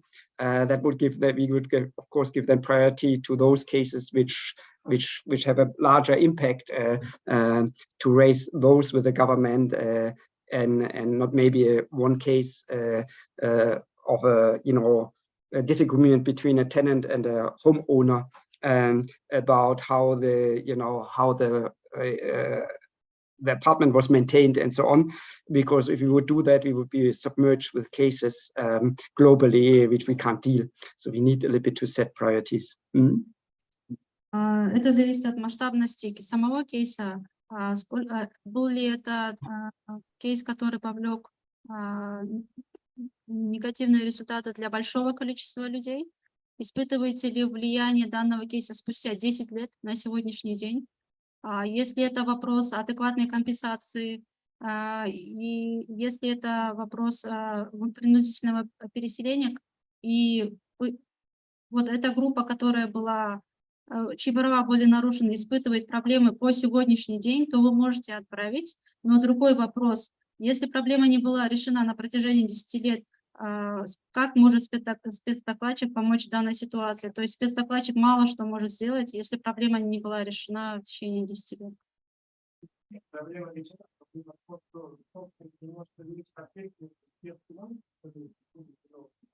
Здесь у вас, скорее всего, индивидуальный кейс, да? Спецдокладчик, спецдокладчик приоритизирует коллективные кейсы, когда было оказано влияние на большое количество человек, людей. Не только одну семью, не только 2 семьи, но вот большие группы. Спасибо большое, Гунар. Сеть права на достаточное жилище Центральной Азии и Национальная сеть Кыргызстана благодарит вас за подключение, за возможность, что вы нашли возможность подключиться к нам в режиме онлайн. Мы сегодня участники более-менее стали понимать относительно международных механизмов обжалования нарушений стран на уровне ООН, комитета ООН, самого комитета, спецдокладчику, да, вы видите, не только можно альтернативные доклады раз в 3-4 года писать, но и необходимо делать обращение спецдокладчику, но при этом нужно обязательно ознакомиться с руководящими принципами, да, и делать ссылку, какие принципы были нарушены, да. Сначала ознакомиться с международными механизмами, с принципами руководящими, которые сделали спецдокладчики, да, и делать акценты, основываясь на этих международных, какие механизмы, какие принципы и какие рекомендации были нарушены. Спасибо большое. Thank you, Mr. Tyson, for your session. Now we have a clear picture how SR's institution can intervene in our case as well.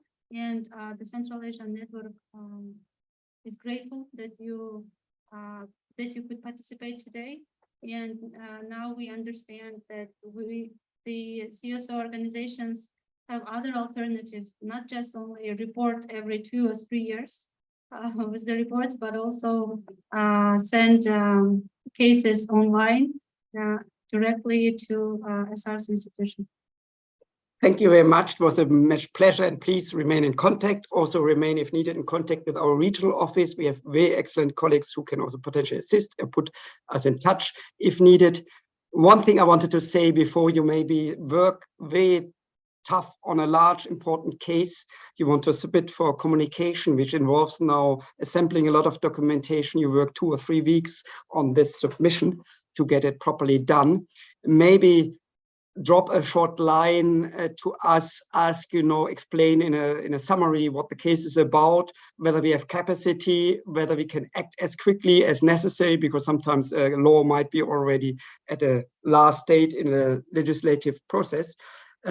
Because I know also that can cause frustration if you invest a lot of time and energy in compiling information in a very good way, and then we are not able to react as quickly to that case or take it up.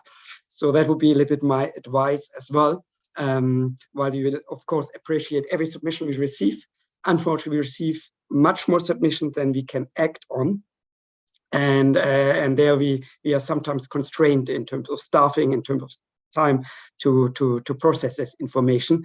But of course, we would give priority to that cases which we think there we can have a big impact.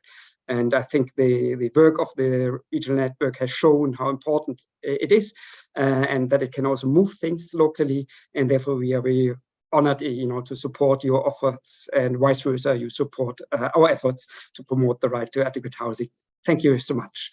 Bye-bye. Thank you. Я советую вам при отправке заявки учитывать временные рамки. Если решение суда было уже принято, если закон был уже принят, то здесь спецдокладчик мало что может сделать, и чтобы вы не огорчали, что вы потратили несколько недель для отправки заявки, но спецдокладчик ничего не сделал, и чтобы вы не огорчались, пожалуйста, учитывайте временные рамки и контекст, в котором вы отправляете нам заявку. Thank you, Mr. Tyson, and we will be in contact. Have a good day. Bye. Да, как с контактами мы поделимся. Если у вас будут вопросы, можете его писать напрямую на электронную почту. Ну а сейчас мы специально поставили кофе-брейк раньше на полчаса. Приглашаем вас на кофе-брейк. Потом мы зайдем в 4:30 и продолжим сессию о международных механизмах и адвокации. Сегодня вообще была сессия большая по практике адвокации. И вот эта сессия была посвящена адвокации с использованием международных механизмов. После кофе-брейка мы чуть-чуть поговорим относительно адвокации с использованием средств массовой информации, информационных технологий. И после моей презентации 10-15 минут потом мы передадим слово нашему тренеру по цифровизации, по информационным технологиям. А дальше мы относительно адвокации в рамках сети продолжим завтра на сессии, где выступает снова Данила. Это будет завтра в 11 часов, да? В 11, да? Да, в 11. Пожалуйста, кофе-брейк. Да. Его после обеда. Сейчас